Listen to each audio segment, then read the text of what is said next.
You got Mac and Mac here on Birds 365. We're lucky enough to have Andrew DiCecco from InsideTheBirds.com jump aboard with us. How's your summer going, Andrew? It's going great, guys. Real quick, what was John's prediction that I heard from the beginning?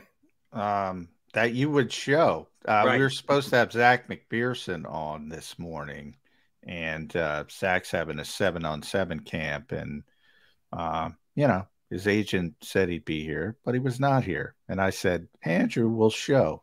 I do Andrew's not rock disappoint. solid. You guys know me by now. Yeah, Andrew's rock solid. Here he is. Just to button up something with you, Jody. Russell Reynolds, the executive search firm that found the great Lloyd Howell, general counsel Tom DePasso. So a bunch of other names we know nothing about are making these decisions. We were just talking about the new NFLPA director, Andrew, but more exciting topics. We were going to have Zach on, so I'll start with him. This is one of the more interesting parts of off-season work was Avante still working his way back from off-season surgery. They're not doing a lot, but 7-on-7s, obviously you're looking at the secondary a lot, and it's probably more important for those guys than anybody else on defense. And there was Zach playing the slot, which I thought was both interesting and it made sense to me because I always thought that would be his more natural position. And I think it'd be a lot better this season than last season if Avonte Maddox would go down. Is that your thoughts on the slot? Yeah, I'm glad you brought up Zach McPherson, John, because he's a player that when he was drafted, I depicted him to be a nickel corner. I thought that was a more natural fit. I thought he was a little bit miscast as an outside player. Yeah. Thought he did all right in his opportunities, but I think now he's going to be in a position where he's going to be, equipped to be successful. I really like his short area quickness, his toughness, his tenacity. He's competitive, and obviously we all know that he's known for his special teams prowess, one of the better gunners in the league. So I think he's going to have a better opportunity. And when you look at those final positions, it's going to come down to versatility. So I think the value in cross-training is going to enhance his opportunities to make this football team. And you feel that way. John feels that way. I feel that way. They showed that in the 7-on-7s in the summer that they're going to give him a chance to do that a little bit more this year. And I think he'll be their number one backup slot corner. Why not last year? Josiah Scott that good that they thought, all right, here, as soon as Avonte Maddox goes down, they put Scott in. And then they decide to bring Chauncey Gardner-Johnson down from safety to play in the slot rather than give Zach a chance to play there last year. What happened between the end of last year and the start of this year that everyone just woke up and goes, oh, we could always use Zach as our backup slot guy? Anything happened that would push the Eagles toward a change of the coaching staff, change of philosophy? Or why didn't Zach get the shot last year as a backup slot? Well, I think the Eagles really like Zach McPherson, Jody, and I think they want to give him every opportunity to make the team. But I think last year there was such a dire need for a reserve backup corner, and he was best suited to do that. Now, he was miscast, as we all agree. But I think that now and to thrust him into that role in the slot in the middle of the season with all the finer intricacies and nuances at the position, I think would be a little bit malpractice for him last year. So now he's going to get a full off season and the summer to really grasp that position and prove that he can do outside and nickel effectively. And I would add Kaylee Ringo, Greedy Williams, Eli Ricks, Mekhi Gardner, even all outside corners. 6'2", just long speed. Ringo would be number one of that group, obviously, but just natural outside corners. They didn't have that last year. And luckily for the Eagles, Darius Slay went down or James Bradbury went down. They didn't. They would have needed an outside corner, and they didn't have one. Now they got a bunch of guys. They're probably not all going to hit when you talk about those young corners, but one or two of them, you got to believe, Andrew, are going to be in the Ringo is going to be on the team. So, and then, Greedy might be here, might not, but that's an outside corner. Eli Ricks, a lot of hype in college at one point. That's an outside corner. And even Gardner's 6'2". 6'2" guys don't play in the slot. So, they got a bunch of bodies now to back up Darius Slay and James Bradbury. That's a positive as well, don't you think? Yeah, they're certainly covering their bases here, John. And obviously they all have the common theme of having the length and the physicality on the outside. It's funny you mentioned Greedy Williams. I think he's going to have an uphill battle in making this football team. Yeah, when you look at the modest sum that the Eagles are guaranteeing him, I think it's $600K, if I'm not mistaken. He doesn't have a ton of special teams experience. And obviously Ringo is going to make the team, and he would be probably their fourth or outside corner. So when you look at special teams, and you're looking at him being the fourth or fifth corner, I don't know where he would fit. So I think it's going to be – he has the name, he has the pedigree, but I think it's going to be a little bit tough to envision him on the 53 going into camp. Andrew, I mentioned this to John in hour number one. I was on WIP. Yes, I had a chance to talk to Brian Boldinger, and I asked him a specific question. I don't think I asked it of you the last time we had you on, so I will here. Game one, Eagles win the coin toss in New England. They kick off. Elliott kicks out of the end zone. 1st and 10, 25-yard line for the Patriots. Who will be the two linebackers on the field for the Philadelphia Eagles? Well, I think right now I have to say Nicholas Morrow and Nakobe Dean. Now, that could certainly change. I know you've mentioned Patrick Queen. They're lobbying for it. We got a lot of time before that opening Sunday for Patrick Queen to land here in Philadelphia. It's just tough to envision anybody else. I know Christian Ellis is a great story, Jody, but right now I think that he's probably best suited to be the 3. He hasn't played extensively on defense throughout his career.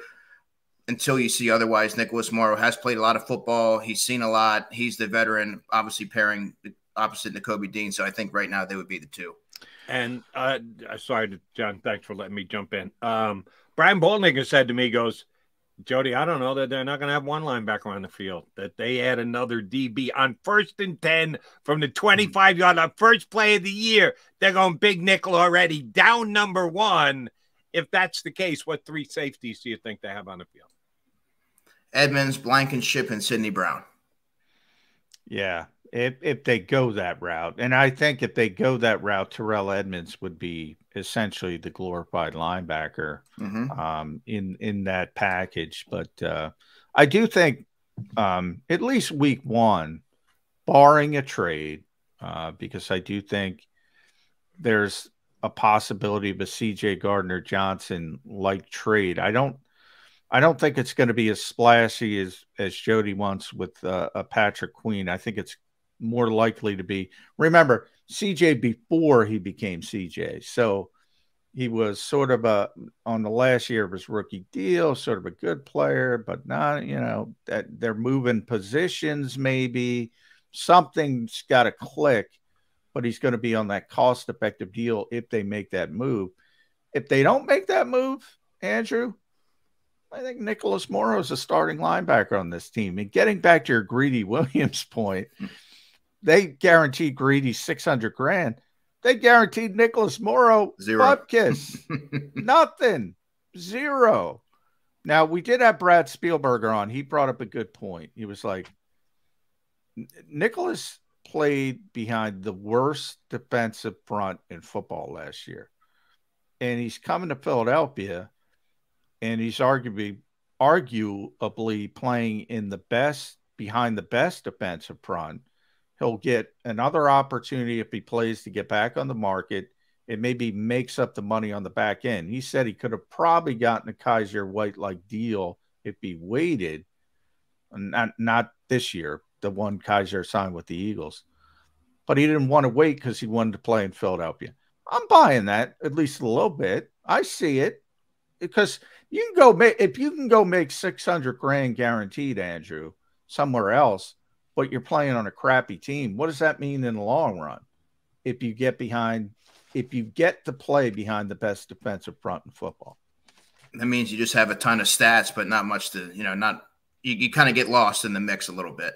Now, the one concern that I do have about Morrow pairing opposite Dean is they're both slightly built. They're both about 225, and they had trouble stopping the run last year with a predominant run defending linebacker in TJ Edwards.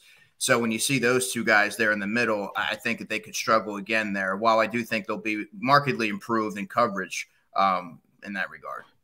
Can I just jump in, Jody? Yeah, go ahead. Follow up.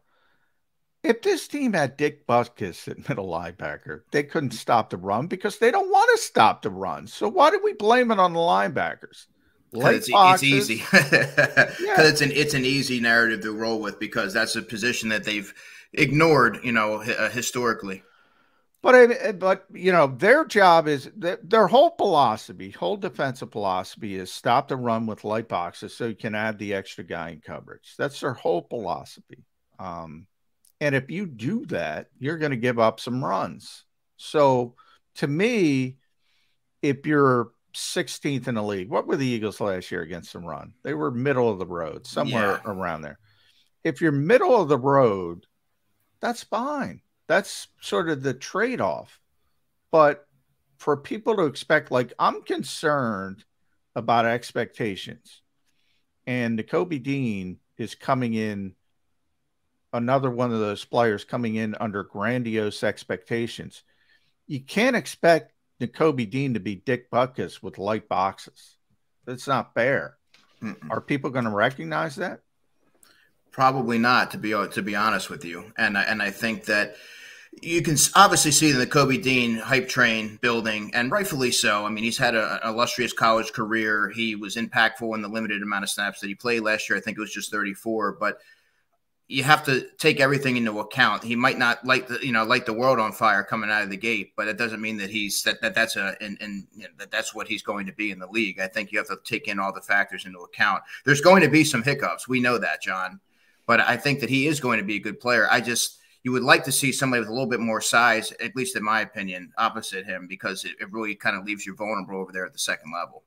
All right, I want to pick your brain a little bit about the Eagles and the usage of some of their players in the regular season. Last year, we all sung the praises of the Eagles offense. Well, we should have putting up points, top amongst the entire league and yards per game and the like. One aspect that was not great of the Philadelphia Eagle offense last year was receiving yards out of the backfield. And that can be in a one-back set, split out, however you want to formulate it. They only had 48 receptions out of their running backs all last year for a grand total of 162 yards. To be frank, that stinks. You're looking at less than 4 yards per reception anytime they threw the ball to a back, be it Boston Scott, Miles Sanders, and or Kenny Gainwell. Well, they changed the backs around a little bit, and they brought in DeAndre Swift, who is certainly better at it than Miles Sanders was last year. Miles was awful at it. Miles ran the ball effectively. He didn't do anything coming out of the backfield catching it. Do you think there'll be a change in philosophy of the Eagles offense this year, that will become a bigger part of their overall game plan, that because they've added a guy who's been better at it than any of the three Eagles were last year in his NFL career, that because DeAndre Swift is here, the Eagles will throw the ball to the back out of the backfield more?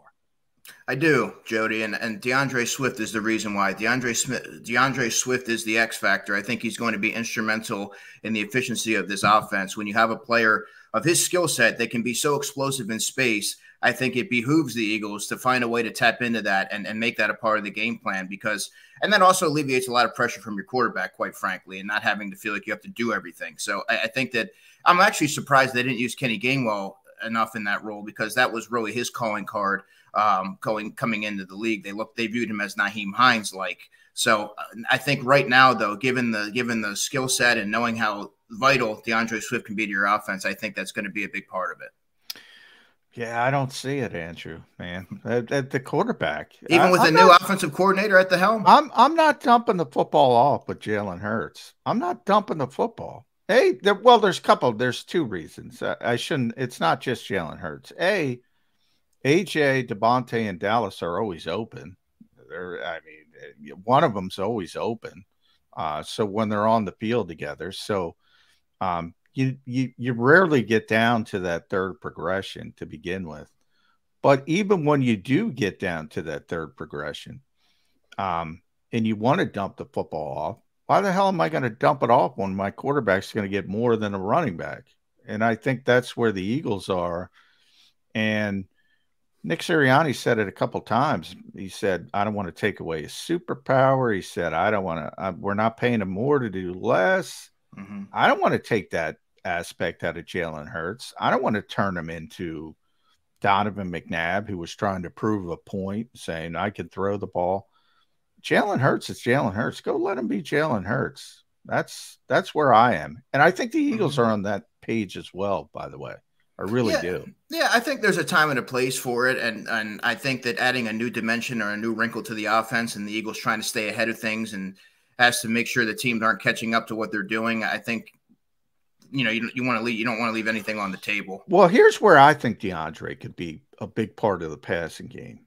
Those +1 bubble screens. Mm-hmm. Instead of throwing it to Quez Watkins, throw it to DeAndre Swift. I think, that he could be impactful at. I think that could be the little wrinkle. And they were showing that a little bit in 7-on-7s when they went to those empty sets. They would have DeAndre out there and throw him the ball on the quick screen. I think that could be something. But man, the receivers are so good. Jalen's so good. This is not an offense where you got to dump the ball off to the running back. It's going to be rare. DeAndre's a great receiver. Caught 60 balls in Detroit.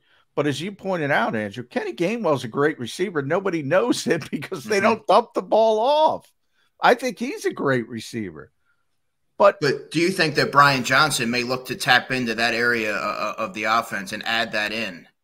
Do you think he may try not the dump off aspect? Not the dump off aspect. Like I said, about maybe there's a few more designed plays for the backs because they have good receiving backs.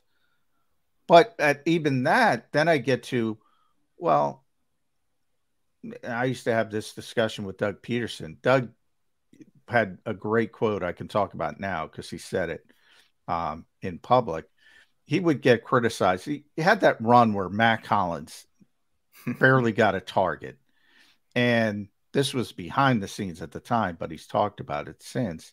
He said, he's the freaking sixth option. I'm not designing plays for Matt Collins. You should kill me if I do. I'm designing plays. If I'm Nick Sirianni, I got to get AJ fed. I got to get Devontae fed. I got to get Dallas Goedert fed. I got a quarterback who's the best in extending plays. Those guys are way down the list, is all I'm trying to say. Even a guy like DeAndre Swift? Yeah, he's way down the list. John and I are on the same page with this one. And let me take this opportunity to give credit to the quarterback. Because last year, prior to the season, people didn't know about Jalen Hurts.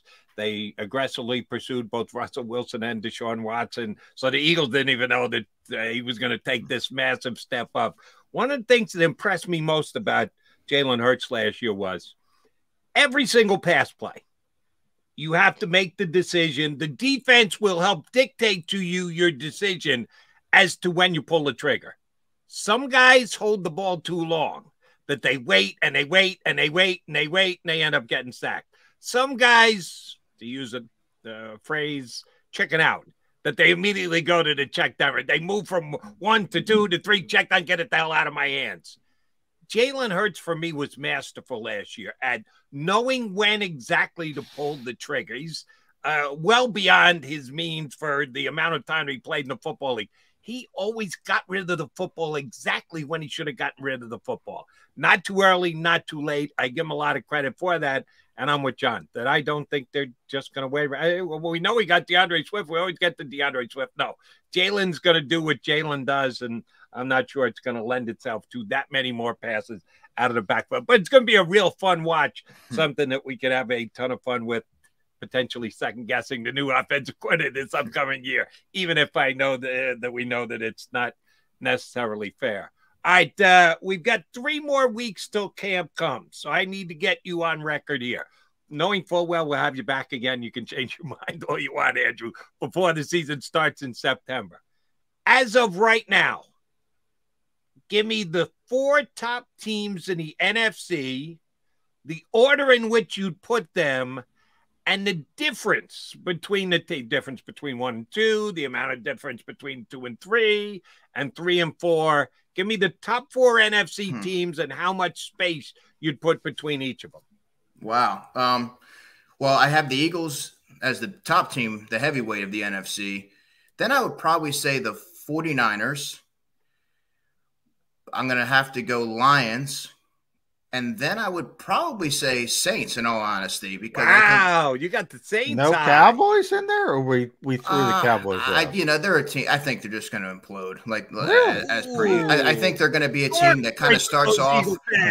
I think the Cowboys. I love it. I think they're going to start off quick, like Dallas does, and then something's going to happen, and the wheels are going to fall off naturally. But I'm intrigued by what the Saints have done this offseason, and I think they could be one of those teams that become a sleeper this year in the league in general.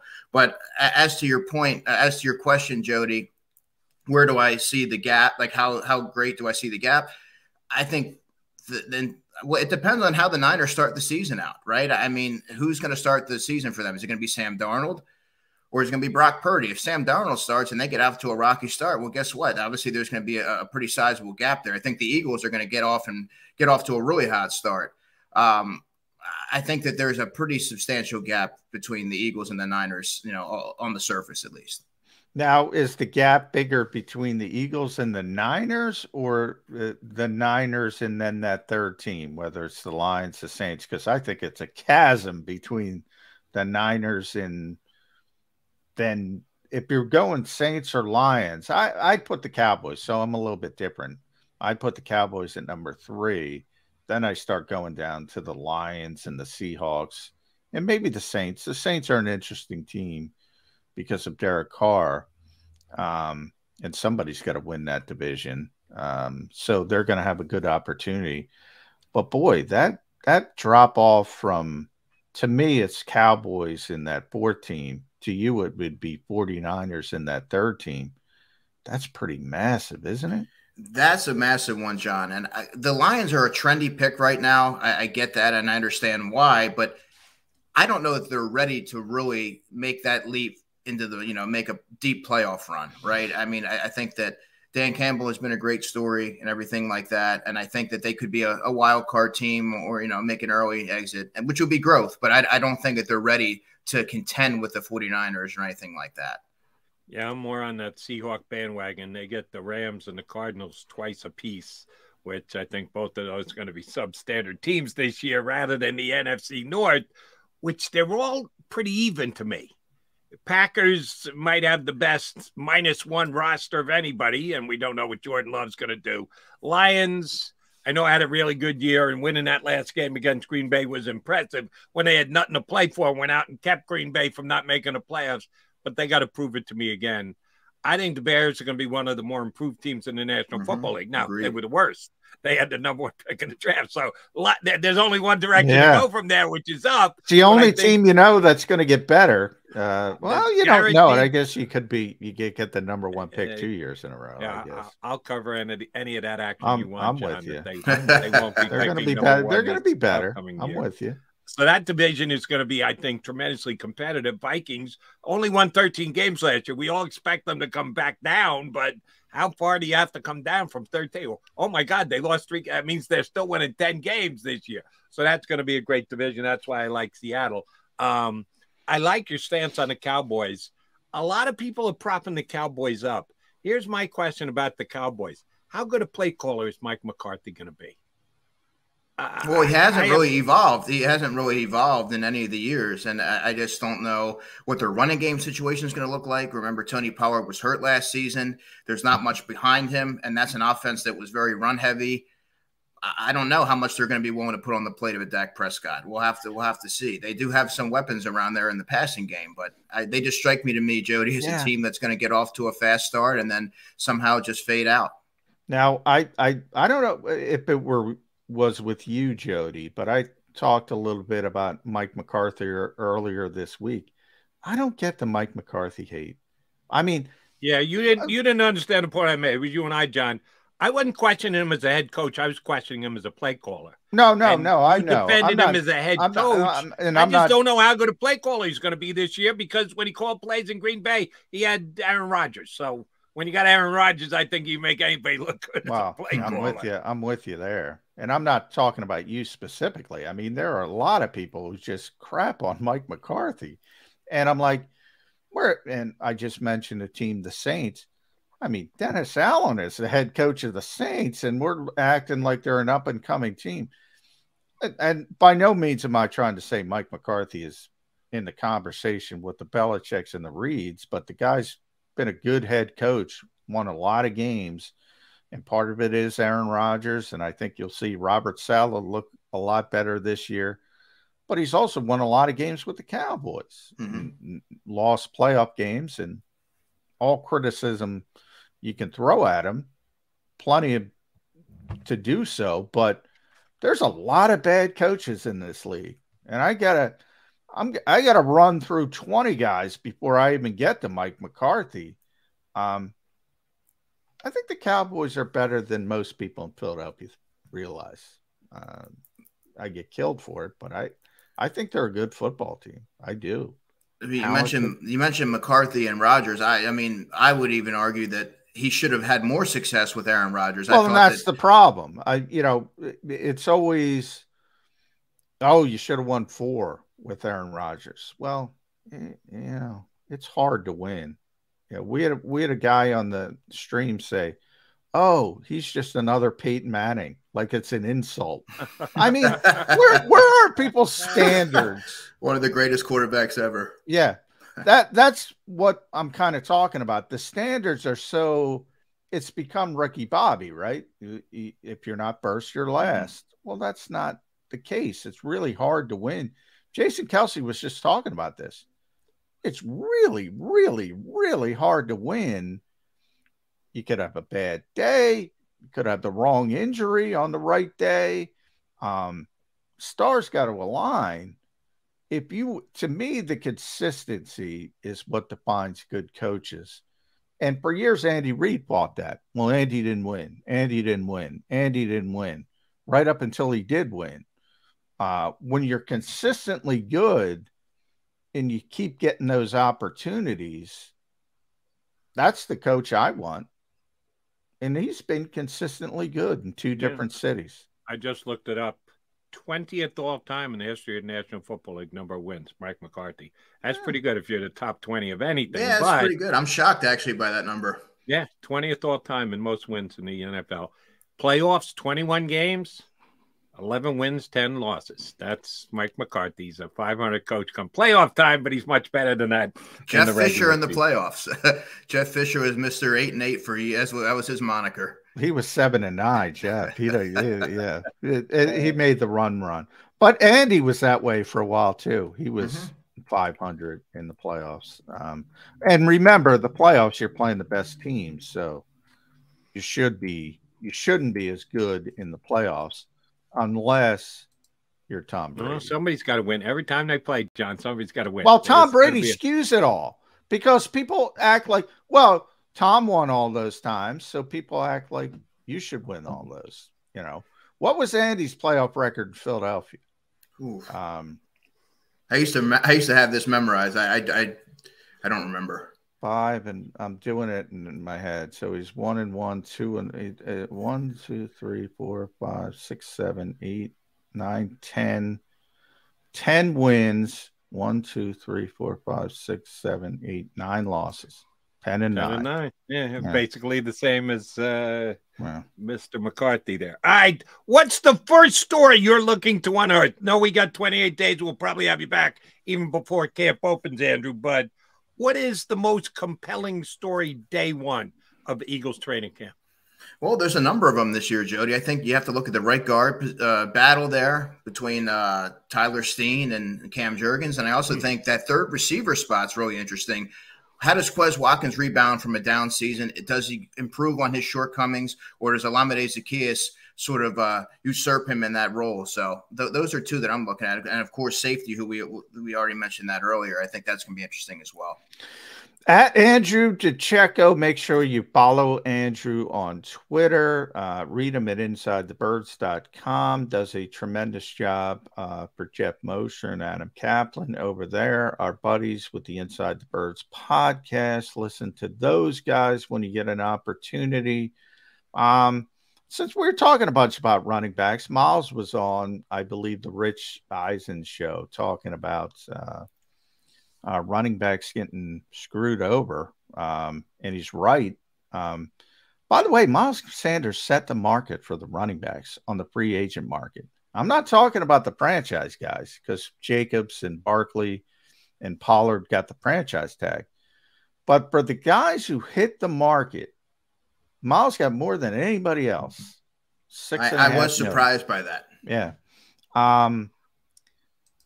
Are we dismissing 1,269 yards, Andrew? That's pretty good. A lot of that had to do with the offensive line. A lot of that had to do with the quarterback manipulating sort of spacing, but that's still pretty good. Are we that confident in DeAndre Swift and Rashad Penny and Kenny Gainwell, that committee, replacing that production?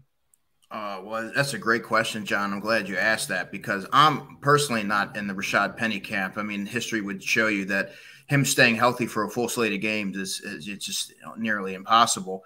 And then you look at DeAndre Swift. Is he going to be able to shoulder the lion's share of the carries? I don't know that he can.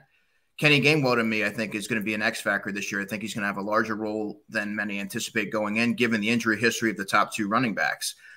It's going to have to be a committee approach to be able to do what Miles did last season. I don't think we can understate his impact, but I think running behind the league's best offensive line will make any player look good. So I think they do have the pieces there to be able to make some noise. And Boston Scott's always there. And Boston Scott's always around to sometimes you see him on the first series of a game with no rhyme or reason. So I mean, he'll be a factor too. Andrew, enjoy your downtime before you got to go hang out in the sun with John McMullen, which I know is one of your favorite things in the world to do. It is. Once camp opens, enjoy a couple of weeks before you got to really get back to work with an NFL season. We appreciate whenever you jump in with us, brother. Thanks. Oh, my pleasure, guys. Have a happy and safe holiday weekend. You too. Thanks, Andrew. That's right. Coming up on the 4th of July. Andrew DiCecco here with us on Birds 365. All right, Jody Mac coming back. Got to put a bow on the show. And we got to figure out the hell we're going to do it ourselves Monday and Tuesday since a little downtime here on Birds 365.